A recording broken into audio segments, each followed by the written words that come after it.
Hi అండి, అందరూ ఎలా ఉన్నారు? బాగున్నారా? Welcome back to my channel చెల్లి చేతి వంటలు. ఫస్ట్ టైం నా ఛానల్ చూస్తున్న వాళ్ళు ఎవరైనా ఉంటే ప్లీజ్ ఛానల్ని సబ్స్క్రైబ్ చేయండి, వీడియోని లైక్ చేయండి, షేర్ చేయండి.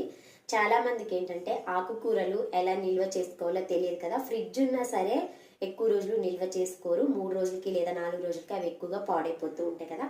ఒక్కసారి నేను చెప్పే చిట్కాని ఇలాగా ఒక్కసారి ఫాలో అవ్వండి. ఇదైతే మీకు చూపిస్తుంది నేను గంగవల్లి కూర. ఇటు సైడ్ అయితే కొంతమంది గంగవల్లి కూర అంటారు, గంగబయలు కూర అని కూడా అంటారు.